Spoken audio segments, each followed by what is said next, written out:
career, education. We want you guys to participate. When he asks you to participate, be engaged the whole time. I want you to get something out of it. You need to take notes, take notes. All right, pay attention and enjoy it. Appreciate it. Let's give Coach Ty a round. Oh, you don't have to worry about not participating because I'll get in your face. Nat, come on up.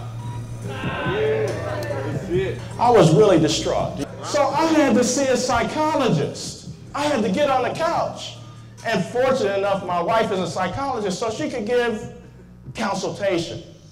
So I said what I was going to do when I came back, I was going to represent like a defensive person is supposed to represent, right? Right?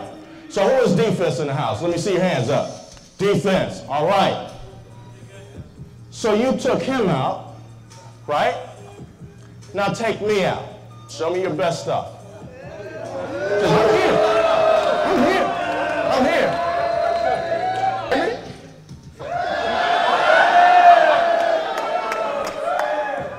Oh, that's sweet. Look at this guy.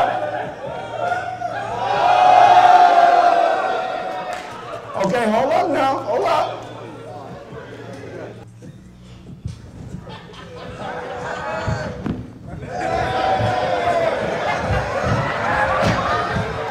Yeah.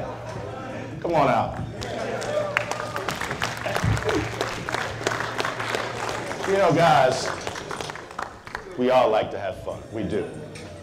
We all like to have fun. We all like to compete. I love to compete. I love to compete. Yeah. But guess what? That competitive spirit is very good on the field. It is. That's what gets our juices going. But when we take that same type of competitive drive off the field into the nightclub, at the party, it's disastrous. Because there are no referees out there to throw the flag. Unsportsmanlike conduct, no, it doesn't happen. Unintentional roughness, no, it doesn't happen. And so we got to get our minds fixed right, because it could be really a matter of damaging your team and potentially costing you your life. I was at Middle Tennessee State University, and I wrote an article that was published in a major sports publication. And they brought me in because last March in 2011, this young lady was murdered by her roommate. They got in an argument. Her roommate was known to have her boyfriend sleep over and be there at inopportune times. So this young lady, who was preparing to play in the NCAA women's tournament, had had enough. There was something else going on with her roommate. Her roommate had a penchant for using marijuana.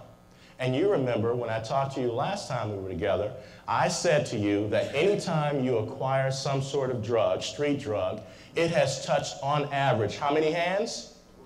12. So glad you remembered that. And at each step along the path, somebody adds a little something to it to make it seem like it's more than what it really is. And I shared with you that even some of those substances can boil right down to rat poison and roach spray, embalming fluid. And so her roommate was under the influence of this type of or particular substance, marijuana, and in a rage she emoted when she was confronted by this young lady, and she stabbed her to death. And that's the woman in the second picture being marshaled off to prison. Who are these people over there? They're her teammates, distraught. Well, you have something in common with these types of tragedies, because the week before you played Central State, one of their teammates was murdered in a nightclub, Cadero Hunter. Now, if we look at that and you see the nightclub, they had about 500 people in that nightclub, and it was over capacity. So as we play Monday morning quarterback, we should say to ourselves, self, if there is an environment somewhere where there's just people hanging outside the windows, maybe I shouldn't be in there because, you know, there's a strange thing that happens when people are crammed up like ants. People become aggressive, intolerable. You step on somebody's shoes and that's a major situation. And so, in looking at this, these are the types of decisions that we have to make. What environments should we be hanging around or even be in? And what could be the potential cost? Well, that adds something else to the equation in terms of being safe, and that is paying attention to your hanging around. Even if it's the finest honey on the face of the planet. If she's stuck on stupid and operating from a perspective of being stupid, then maybe you should make decisions in terms of how often you're around that person. That's right. Because you see, the girl that he was with snatched someone who was a potential assailant's bandana off. Are you kidding me? But they had probably been liquored up because they were at a party and walking home at 2 o'clock in the morning. Their judgment is impaired and not really fully aware of what a threat looks like. Now, I also showed you this clip for a specific reason. I'm going to bring some information to you now that I've talked to you about all the thou shall nots. I'm going to talk to you about how you take a person down who's acting stupid. The reason I show you this clip is I often have said to you that I have a lot in common with you. Not only am I a coach now, I've played college football, but also the thing that you weren't aware of the last time we were here is that I've worked in law enforcement. That's right. I've done undercover drug buys. That's right. I've also been trained by the FBI, and that's where that picture is from, at the Northern District of Ohio in hostage negotiations training. That's right. I've been in situations where people have had loaded guns either pointed at someone else or in their mouth. And the only thing that I had as a tool and a resource was my mouthpiece, ears, my eyes, and my nose. And a great understanding of human behavior in crisis. How did I get that human understanding of people in crisis? We had to study it. We had to role play. We had to practice what we would do in the situation in the moment. I'm going to teach all that stuff to you. And guess what? If you learn and pay attention to what I'm getting ready to share with you, utilizing these strategies and skills is going to be fun.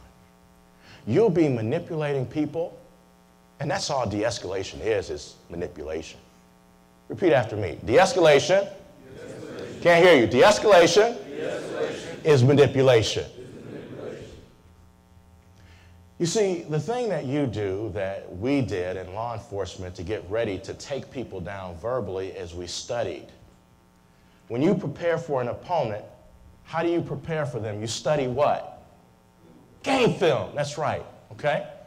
And so this is where we're going to go with this. Take a look at this.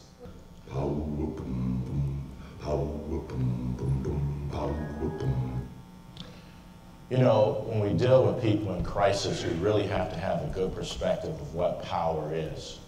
We do. Power really, if we look at it from how most people deem it, most people deem power as something that's finite. It's not true.